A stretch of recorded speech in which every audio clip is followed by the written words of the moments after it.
First ever factory outlet Mukunda jewellery KPHP Kothapet Khammam Somajiguda Hanamkonda. 12వ తారీఖు April 12వ తారీఖు శనివారం పౌర్ణమి రోజు హనుమ జయంతి అంటున్నారు. కాదు అసలు వైశాఖంలో వస్తుంది, చైత్రమాసంలో కాదు అని మరికొందరు అంటారు.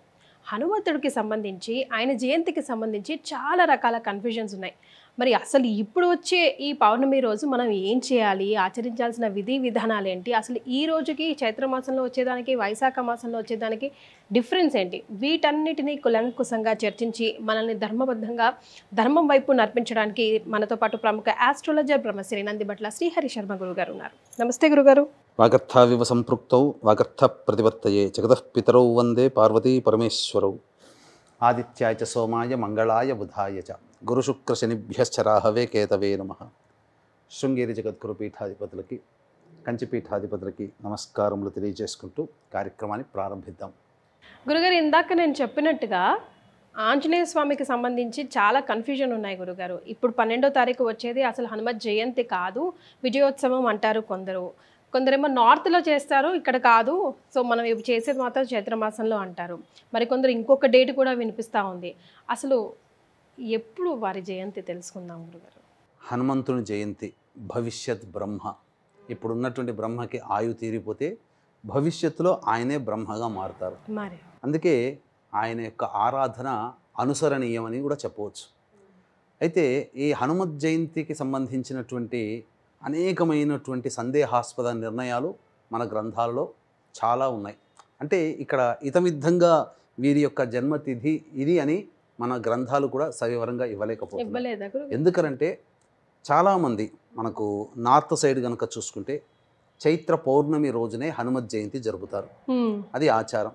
మన తెలంగాణ ప్రాంతంలో కూడా కొంత ఫాలో అవుతున్నారు. కానీ ఆంధ్ర తదితర కర్ణాటక తదితర ప్రాంతాల్లోకి వెళితే వైశాఖ బహుళ దశమి తిథి రోజున హనుమంతుల వారి జయంతి అని చెప్పడం జరుగుతుంది. అందుకనే ఎందుకు కర్ణాటక హంపి దగ్గర ఉన్నటువంటి క్షేత్రంలోనే హనుమంతుల వారి యొక్క జన్మ జరిగిందని చెప్పి మనకు చెప్పబడుతుంది. అంతేకాకుండా మనకు ధర్మసింధు, నిర్ణయ సింధు అనేటువంటి యొక్క ప్రధానమైనటువంటి ధర్మ గ్రంథాల ప్రకారం కనుక చూసుకున్నట్లయితే కార్తీక మాసము కృష్ణపక్షము అంటే అమావాస్య ముందు రోజు చతుర్దశి తిథి మేషలగ్నములో స్వాతి నక్షత్రంలో మంగళవారం రోజున హనుమంతుల వారి జన్మ రాత్రి సమయంలో జరిగింది అని చెప్పబడుతుంది. పుట్టిన తోడనే తెల్లవారే కార్తీక మాసం అప్పుడు అమావాస్య సూర్యగ్రహణంగా ఉన్నటువంటి కారణం చేత మెరిసేటువంటి పండుని చూసినటువంటి హనుమంతులు పుట్టిన వెంబడే అది పండుగ భావించి తినబోతుంటే ఆ విధంగా సూర్యుడు ఇంద్రుడు అడ్డుపడడం ఇవన్నీ ఆ వజ్రాయుధంతో హనుమ అంటే దవడలు అని అర్థం. సంస్కృతంలో హనువులు, హనువు అంటే దవడ అని అర్థం. దవడ మీద దెబ్బ తగినది కాబట్టి అప్పటి నుంచి హనుమంతుడు అయ్యాడు. అది ఆయన పేరు అది అలా వచ్చింది. హనువులు అంటే దవడలు అని అర్థం. ఇక్కడ దెబ్బ తగిలింది ఎందుకంటే నోట ఖర్చుకున్నాడు కదా, ఆ ఖర్చుకున్నటువంటి సూర్యుని వదిలిపెట్టాలంటే దెబ్బ తగిలితే కదా ఆ నోరు తెలుస్తారు. అలా ఆ విధంగా ఇంద్రుడి యొక్క వజ్రాయుధంతో అప్పుడు సొమ్మసిల్లి పడిపోయినటువంటి ఆ యొక్క హనుమంతుడి యొక్క తల్లి, హనుమంతుడిని చూసి తల్లి అంజనాదేవి చాలా బాధపడుతుంటే తండ్రి వాయునందుడు వాయుస్తంభనం అయిపోయాడు. లోకాలన్నీ తల్లడిల్లిపోతే ఆ యొక్క దంపతులు వాయువుని అంజలీదేవిని వీళ్ళని శాంతపరచడం కోసం ఆ హనుమంతుడికి అనేక వరాలు, చిరంజీవత్వము, భవిష్యత్ బ్రహ్మ వరము కూడా బ్రహ్మ వచ్చి ఇచ్చాడు.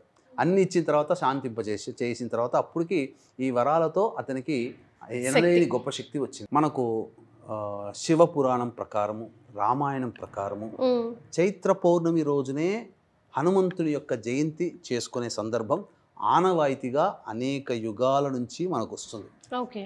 కాబట్టి మనకు మిగతా విషయాలతో సంబంధం లేకుండా ఆనవాయితీగా యుగ యుగాల నుంచి వస్తున్నటువంటిది మాత్రం చైత్ర పౌర్ణమి అని, మన తెలుగునాట వైశాఖ బహుళ దశమి రోజునని చెప్పడం జరుగుతుంది. అంతేకాకుండానమ్మా మరి ఒక వింత గాథ ఉంది.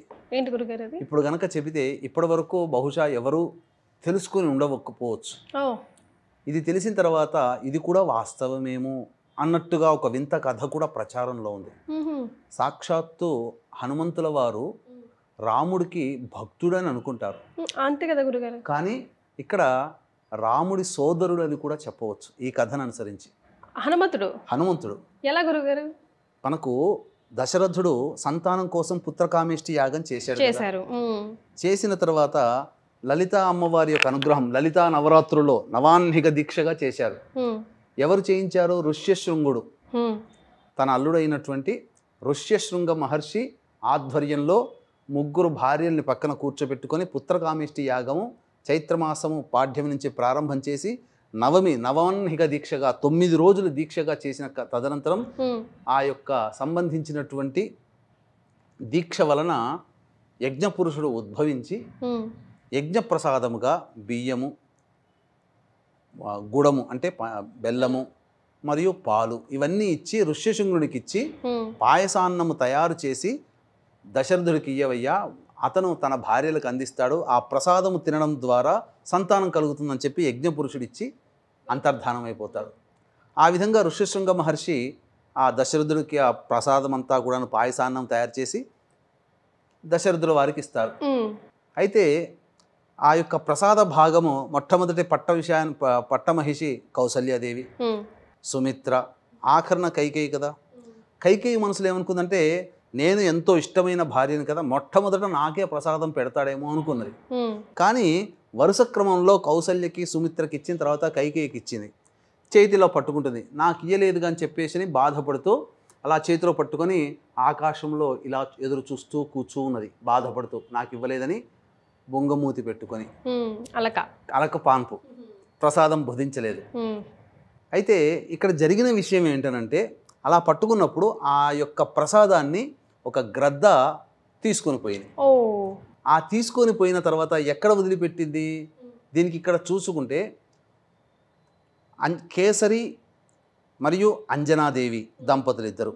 ఆ అంజనాదేవి ఏంటనంటే నాకు గొప్పదైనటువంటి కుమారుడు, మహాబల పరాక్రమవంతుడైనటువంటి కుమారుడు కావాలని చెప్పి ఘోరమైనటువంటి తపస్సు చేసింది. అంతటా ఈశ్వరుడు ప్రత్యక్షమై 12 రుద్రులలో మహాపరాక్రమవంతుడైనటువంటి మహారుద్రుని యొక్క అంశ నీలో పడుతుంది, కాబట్టి నీవు అంజలి ఘటిస్తూ నీవు ఉపాసన చెయ్యి అంజనా, నీకు ప్రసాదం పడుతుంది. ఆ ప్రసాదాన్ని భుజించిన వెంబడే నా 12 రుద్రుల్లో మహాపరాక్రమవంతుడైనటువంటి 11 రుద్రుడు నీ గర్భంలో జన్మిస్తాడు అని చెప్పి శివుడు వరం ఇస్తాడు. వరం ఇవ్వగానే అంజలి ఘటిస్తూ ఇలా ఉంటుంది అంజనీదేవి. ఇంతన ఆ గ్రద్ద పోతూ ఉంటుంటే గాలి తాకిడికి ఆ గ్రద్ద ముక్కు నుంచి ఉన్నటువంటి పాయసాన్నము అంజలిలో అంటే అంజనీదేవి యొక్క చేతిలో దోసిడిలో పడుతుంది. ఇదే ప్రసాదంగా భావించి అంజలి గ్రహిస్తుంది. తద్వారా రుద్రాంశ సంభూతుడైనటువంటి ఆంజనేయుడు, అంజనీ పుత్రుడు కాబట్టి ఆంజనేయుడు, వాయుపుత్రుడు కాబట్టి వాయువు తాడనం జరగడం ద్వారా, వాయుపుత్రుడు కాదమ్మా, వాయువు కదలిక వల్ల అంజనీదేవి యొక్క ప్రసాదం చేతిలో పడింది కాబట్టి వాయునందనుడు అయ్యాడు. అక్కడ వాయునందనుడు. ఆ విధంగా పరాక్రమవంతుడైనటువంటి హనుమంతుడు అంజనీదేవికి గర్భంలో జన్మించడం జరిగింది, గర్భవసానం. ఇలా అన్నప్పుడు చూస్తే రామాయణంలో రాముల వారు అత్యంత ప్రేమతో ఆలింగనం చేసుకున్నటువంటి వ్యక్తులు చాలా కొద్దిమంది. తనతో పాటు విద్యాభ్యాసం చేసినటువంటి గుహుడు, ఏది బోయ వంశంలో నిషాద కులానికి చెందినవాడు. తదనంతరం ఋష్యమూక పర్వతం దగ్గర తటస్థించినప్పుడు చూడగానే ఆంజనేయుని చూడగానే ఏదో ఒక సోదర భావం కలుగుతుంది అక్కడ రాముల వారికి. అంతేవిధంగా రాముడితోడ, ఎందుకనంటే ఈ అలకబాన్పు పూనింది కదా, ఆ పాయసం వెళ్ళిపోయింది కదా, అంతటా కౌసల్యాదేవి సుమిత్రాదేవి చేతిలో ఉన్నటువంటి కొద్ది పాయసానాన్ని మళ్ళీ కౌసల్యాదేవికి ఇవ్వడం వల్ల ఆ విధంగా 4 కుమారులు, కౌసల్యకి, సుమిత్రకి, కైకేయికి, ఇలా 4 కుమారులు పుట్టారు. వాళ్ళ దగ్గర ఉన్న పాయసాన్ని ఇవ్వడం, ఇందులో కొంత భాగం అంజనీదేవి యొక్క గర్భంలో కూడా ఉండడం వల్ల సోదర సమానుడే అని ఒక చరిత్ర కథనం. అందుకనే మీకు గమనించుకుంటే రాముల వారికి తమ్ముళ్ళైనటువంటి లక్ష్మణుడు, భరతుడు, శత్రుఘ్నుడు వీళ్ళైతే ఎవరైతే ఉన్నారో రాముణ్ణి ఆరాధించేవాళ్ళు, ఒక అన్నగా ఆరాధించేవాళ్ళు, ప్రేమగా పలకరించేవాళ్ళు. అదే ఆరాధనాతత్వం ఆంజనేయుడి యొక్క మనస్సులో కూడా ఉంది. అందుకనే హనుమంతుల వారు రాముణ్ణి లక్ష్మణుడు ఎలా అయితే అంటిపెట్టుకున్నాడో పరిచయమైన దారభ్యత రాముణ్ణి వదలలేదు. అవునండి. ఒక సోదర సమానుడుగానే అన్న చెప్పిన మాట వినాలి. ఇక్కడ రాముడు రామభక్తుడిగా ఆంజనేయుడు దేవుడిగా రాముడి కన్నా సోదర సమానమైనటువంటి ప్రేమ. ఎస్. అలాగే సుగ్రీవుడు కూడా, కానీ సుగ్రీవుని మీద కేవలం స్నేహం మాత్రమే ఉంది, సోదర భావం లేదు. ఆలింగనం చేసుకునేంత ప్రేమ అది లేదు. కానీ ఆంజనేయుని మాత్రమే ఆలింగనం చేసుకున్నాడు. తన యొక్క హృదయంలో ఎల్లప్పుడూ కొలువై ఉన్నాడు. లక్ష్మణుని ఏ విధంగానైతే వెంట పెట్టుకున్నాడో అదే విధంగా పరిచయమైన దారభ్యత ఆ ఆంజనేయుల వారిని కూడా రాముల వారు అంటి పెట్టుకున్నారు. ఇంతటి అద్భుతమైనటువంటి రోజమ్మ. అసలు ఎప్పుడు వినలేదు గురుగారు ఈ స్టోరీ అయితే, ఫస్ట్ టైం. ఇది కూడా ఒక కథనం. అందుకనే రాముల వారు నవమి నాడు పుడితే కొన్ని రోజుల తదనంతరం పౌర్ణమి రోజున ఆంజనేయ స్వామి వారి జయంతిగా మహారాష్ట్ర తదితర నార్త్ సైడు ప్రాంతాల్లో జరుపుకుంటారు. ఏది ఏమైనప్పటికీ కూడా ఈసారి చైత్ర పౌర్ణమి ఆంజనేయుడు వారికి ఇష్టమైనటువంటి శనివారం రోజున వచ్చింది కాబట్టి తగు పరిహారాలు చేసుకుని ఉంటే గనక ఆంజనేయ స్వామి యొక్క అనుగ్రహం కలిగి శనిపీడలు తొలగిపోతాయి, భయములు తొలగిపోతాయి అని చెప్పవచ్చమ్మా. ఎస్. మరి ఈ శనివారం ఇంతటి ఆస్పిషియస్ డే రోజు గురుగారు మనం ఎలాంటి పరిహారాలు పాటించాలి, విధి విధానాలు ఏం పాటించాలి, దీన్ని పూర్తిగా సంపూర్ణంగా ఉపయోగించుకోవాలంటే ఏం చేయాలి? ప్రధానంగా మనకు శాస్త్ర ప్రకారం చెప్పబడి ఉన్నటువంటిది ఏంటంటే ఉదయాన్నే కాలకృత్యాదులన్నీ తీర్చుకొని హనుమత్ దేవాలయానికి చేరుకోవాలమ్మా. హనుమత్ దేవాలయానికి చేరుకున్న తర్వాత హనుమంతుల వారికి నూనెలో, నల్ల నువ్వుల నూనెలో ఈ సింధూరము కలిపి స్వామివారికి తాపడం చేయడం, సింధూరం కలపడం, ఇది చాలా ఇష్టమైనటువంటిది స్వాముల వారికి. గురుగారు ఆడవాళ్ళని ముట్టుకోవద్దంటారు, ఆంజనేయ స్వామి కాలు పూర్తిగా సాష్టంగా నమస్కారం చేయొద్దంటారు, ఎందుకని అది కూడా వివరించండి గురుగారు. ఎందుకనంటే ఈ ఆంజనేయ స్వామిని కూడా నేను పట్టి పీడించగలుగుతానని ఒక అహంకారంతో నేను ఈశ్వరుని కూడా వదిలిపెట్టలేదు, నాకు చదువు నేర్పిన గురువుని కూడా నేను వదిలిపెట్టలేదు. ఆంజనేయుడు ఎంత అని చెప్పేసి శని భగవానుడు పట్టుకొని ఉంటే అప్పుడు శని భగవానుడు నన్ను మోయగలిగితే నేను నీకు వశమైపోతాను అని అంటే నా భుజాల మీద ఉండు అని అంటాడు. అలా ఎక్కి కూర్చున్న తర్వాత అతని తరం కాలే, శనీశ్వరుని తరం కాలే ఆంజనేయుని భరించడానికి. నన్ను రక్షించు, నన్ను ఏమి ఇబ్బంది పెట్టకు అని అంటే, నన్ను ఆశ్రయించిన భక్తులని నువ్వు గనక ఇబ్బంది పెడితే పెట్టను అని అంటేనే నేను వదిలిపెడతాను అని చెప్పడంతో అప్పటి నుంచి ఆంజనేయుల వారు శనీశ్వరుని దగ్గర మాట తీసుకుంటారు.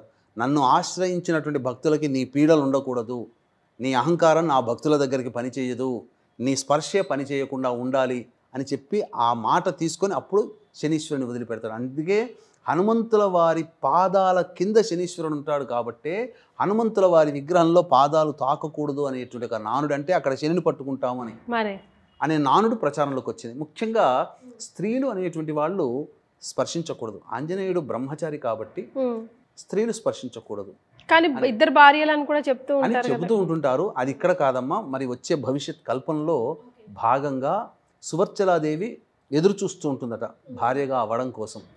అది భవిష్యత్ బ్రహ్మ వచ్చేటువంటి తరంలో.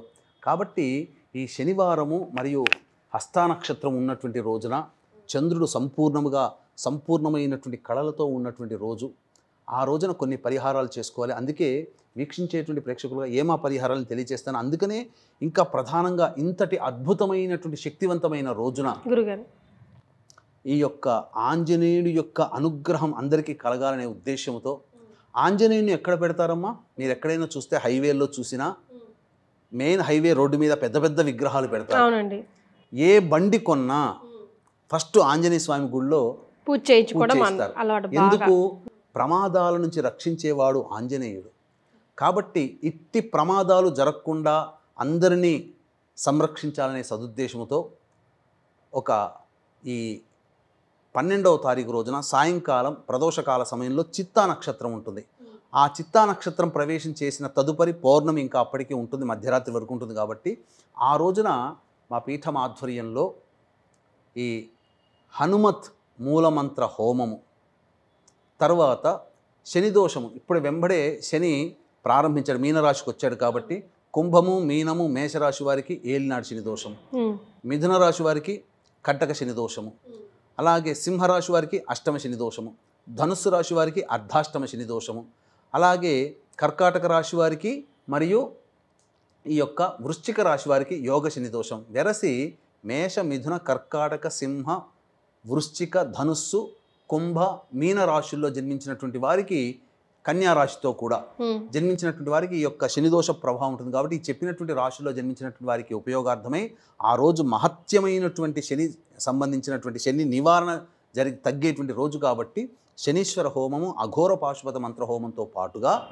ముఖ్యంగా ఈ యొక్క కార్యక్రమంలో నమోదు చేసుకున్నటువంటి వాళ్ళకి సెంగ్ కరుంగలి మాల అనేటువంటిది ఇవ్వడం జరుగుతుంది. సెంగాలి కరుంగలి రెండు కలిపినటువంటిది. కరుంగలి అందరికీ తెలిసిందే, నెగిటివ్ ఎనర్జీ పోతుందని. కానీ ఈ సెంగ్ కరుంగలి మాల ధరించడం వల్ల కాలసర్పదోషం తొలగిపోతుంది, కుజదోషం తొలగిపోతుంది. ఎవరైతే ఈ మాలని ధరిస్తారో ఆ మాల ధరించినటువంటి వ్యక్తికి బైక్ నడిపేటప్పుడు, కారు నడిపేటప్పుడు, సైకిల్ నడిపేటప్పుడు, ఏదైనా వాహనం నడిపేటప్పుడు ప్రమాదాలు జరగకుండా ఆ శనివారం రోజున చైత్ర పౌర్ణమి సందర్భంగా హనుమంతుని యొక్క శక్తినంతా కూడాను తీసుకొని ఆ యొక్క శక్తిపాతము చేయబడినటువంటి శంకరుంగలి మాల ధరించడం వల్ల అపమృత్యు భయదోషాలు, ముఖ్యంగా వాహన గండ దోషాలు తొలగిపోతాయి. ఆ శక్తిపాతం చేసినటువంటిది ఇవ్వడం జరుగుతుంది. కేవలం ఈసారి మండలం లేదా 30 మంది లేదా మ్యాక్సిమం 40 మందికి మాత్రమే దీన్ని అవకాశంగా ఇవ్వదలుచుకున్నామమ్మా. 40 మంది మాత్రమే కొనుక్కోవచ్చా గురుగారు? 40 మందికి మాత్రమే అవకాశం ఇవ్వదలుచుకున్నాం. ఈ రాగిలో చుట్టబడినటువంటిది ఏదో అందరికి ఇప్పుడు అంటే తాళ్ళలో చుడుతున్నారు, అదిగాక ప్రతిదీ కూడా దగ్గరగా కలిపి వస్తుంది. కానీ మనము ఏ పూసకు ఆ పూస కలవకూడదు మాల ధరించేటప్పుడు. ఇప్పుడు నేను ఈ మాల ధరించాను, ఇది రెండు కలుస్తున్నాయా? మధ్యలో ముడి ఉంది కదా. అట్లాగే ఏ మాల ధరించినా మధ్యలో ఒకటి కలవకూడదు. ఇది మాలా నియమం, మాలాధారణ యొక్క నియమం. అటువంటిది మనం ఏర్పాటు చేస్తున్నాం. అవకాశం ఉంటే ఈ కార్యక్రమంలో గోత్రనామాదులు నమోదు చేసుకుని ఆ రోజున సాయంకాలం జరుగుతున్నటువంటి పూజలో గోత్రనామాదులు నమోదు చేసుకుని శక్తిపాతము చేయబడినటువంటి ఈ మాలని అందరికీ ఇవ్వడం జరుగుతుంది. అలాగే ఆ రోజున ఆంజనేయ స్వామికి అంటే ప్రధానంగా మనం గమనించుకుంటేనమ్మా, ఈ హనుమత్ జయంతి అనేటువంటిది గురువారము కానీ శనివారము కానీ రావడం చాలా అరుదుగా వస్తుంది. అత్యంత అరుదుగా వస్తున్నటువంటి రోజు గురువారమైనా శనివారం వచ్చినా చైత్ర పౌర్ణమి అద్భుతమైన రోజుగా మనకు ధర్మసింధులో చెప్పబడి ఉంది. కాబట్టి ఈసారి శనివారము చైత్ర పౌర్ణమి శనివారంతో వస్తుంది. పైగా చిత్తా నక్షత్రం కూడా ఆ రోజున ఉంటుంది. కాబట్టి ఆ రోజున ఆంజనేయ స్వామి దేవాలయానికి చేరుకొని శ్రీరామనామ జపం చేస్తూ 27 ప్రదక్షిణలు చేసి 8 సార్లు హనుమాన్ చాలీసా పారాయణం చేసినటువంటి వాళ్ళకి శనిపీడలు తొలగిపోతాయి. ఆ రోజున వడమాల సమర్పించవచ్చు, తమలపాకుల మాల సమర్పించవచ్చు, లవంగాలు యాలకుల మాల సమర్పించవచ్చు. సకల బాధలు జాతకరీత్యా ఉన్నటువంటి దోషాలు తొలగిపోతాయి. అంతేకాకుండా తీపి బెల్లాలతో చేసిన అప్పాల మాల కూడా స్వామివారికి వేయవచ్చు. దీనికి ఇంత అని సంఖ్య అంటూ ఏమీ లేదు. కానీ శాస్త్రంలో ఒకటి ఏం చెప్పబడి ఉందంటేనమ్మా, శాస్త్రబద్ధమైనటువంటి మంత్రగర్భితమైనటువంటి హనుమత్ కవచాన్ని సంపాదించుకొని ఆ హనుమత్ కవచాన్ని 1,25,000 జప సంఖ్య ఎవరైతే చేస్తారో వారికి హనుమంతుల వారికి వచ్చినటువంటి సిద్ధుల్లో అనిమాది అష్టసిద్ధుల్లో ఖచ్చితంగా అష్టసిద్ధులు లభిస్తాయని చెప్పి ఉంది. గాలిలో తేలగలిగేటువంటి శక్తి 1,25,000 జపం చేసినటువంటి ఈ హనుమత్ మంత్రగర్భితమైనటువంటి హనుమత్ కవచాన్ని పారాయణం చేసిన వాళ్ళకి 1,25,000 జపం చేస్తే గాలిలో నడయాడే శక్తి అనేటువంటిది వస్తుంది. ఇది పూర్వకాలంలో ఆచరించిన వాళ్ళు ఉన్నారు, ఇప్పుడంటూ ఎవరూ లేరు. అంత దీక్ష, అంత పట్టుదల, అంత ఏకాగ్రత ఎవరికి ఉంది? అంతగా చేయలేరు. కలియుగ ప్రమాణాన్ని అనుసరించి 1,25,000 ఇంటూ 4 సార్లు అంటే దాదాపు 5 లక్షలు చేయాలి. అది చెప్పబడినటువంటి నియమం సత్యయుగం కాల నియమం.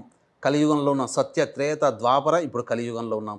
4 యుగాలంటే 4 రెట్లు చేసుకోవాలి. ఇప్పుడు అందరూ గ్రహ జపాలు చేస్తున్నారు. కుజుడికి 7,000 అంటే 7,000 జపం చేశామని అంటున్నారు. కానీ ఆ గ్రహాలు ఏర్పడ్డప్పుడు 7,000 జప సంఖ్య. కానీ కలియుగానికి వచ్చేసరికి యుగ ప్రమాణాన్ని అనుసరించి పెంచుకుంటూ పోవాలి, అంటే 4 రెట్లు చేయాలి. ఇప్పుడు ఎవరు చేస్తున్నారు? అందుకే జపాలు చేసినా ఫలించట్లేదు. మానసికంగా గట్టిగా స్థిరంగా ఉండి చేయాలి జపాలు, ఎవరూ చేయట్లేదు. కాబట్టి ఆ విధంగా ఫలితాలు కూడా రావట్లేదు. అందుకనే నిష్టగా నియమముతో ఏకాగ్రతతో మంత్రగర్భితమైనటువంటి హనుమత్ కవచాన్ని 1,25,000 జప సంఖ్య ఎవరైతే చేసుకుంటారో కులమత భేదం లేకుండా వాళ్ళకందరికీ కూడా వాయునందరితో సమానం, అంటే గాలిలో నడిచేటువంటి శక్తి కలుగుతుంది, అనిమాద్యష్ట సిద్ధులు కలుగుతాయని చెప్పి శాస్త్రం ఉంది. కాబట్టి ఈ విధంగా చేయండి. లేదు బ్రాహ్మణుల యొక్క సహాయం తీసుకుందామనంటే ఈ యొక్క 12వ తారీఖు రోజున జరుగుతున్నటువంటి హనుమత్ జయంతి సందర్భంగా జరిగే కార్యక్రమంలో నమోదు చేసుకోవడం, సాయంత్రం 6 గంటల వరకు నమోదు చేసుకోవచ్చు. నమోదు చేసుకోవడం ద్వారా ఈ మాలని పొందవచ్చు. దీనికి శక్తిపాతం చేసి ఇవ్వడం జరుగుతుందమ్మా ఈ మాలని. మెయిన్ అదే ఇంపార్టెంట్. కేవలం 30, మ్యాక్సిమం ఎక్కువ మంది అడిగితే ఒక 40 వరకు మాత్రమే చేసి ఇవ్వగలం. అందరికీ కావాలంటే మాత్రం అందివ్వలేమమ్మా ఇది. ఎస్, ఫస్ట్ కమ్ ఫస్ట్ లాగా. శంకరుంగలి, కరుంగలి కాదు, శంకరుంగలి. ఎస్ గురుగారు, ఇప్పుడు హనుమంతుడు ఫైనల్గా హనుమంతుడు పూజ చేసేటప్పుడు కానీ ధ్యానం చేసేటప్పుడు కానీ ఖచ్చితంగా గుర్తుపెట్టుకోవాల్సిన విషయాలు ఇవి చేయండి, ఇవి అస్సలు చేయకూడదు అన్న విషయాలు. ఇప్పుడు ఫర్ ఎగ్జాంపుల్ ముట్టుకోకూడదు అలా ఉంటాయి కదా, అలాంటివి ఏమైనా ఉన్నాయా రూల్స్? హనుమంతుడు ఆజన్మ బ్రహ్మచారి ముఖ్యంగా. కాబట్టి ముందు రోజు నేల మీద పడుకోవడం, బ్రహ్మచర్య వ్రతాన్ని ఆచరించాలి. మద్యపానము, ధూమపానము, మాంసాహారము లాంటివి చేయించాలి. పౌర్ణమి శనివారం రోజున, ఆ రోజున కూడా చేయకూడదు. ముఖ్యంగా హనుమంతుడు సూర్యుని దగ్గర ఉపాసన చేసుకున్నాడు. ఉపాసన అన్ని మంత్రాలు వేదాలు చదువుకున్నాడు.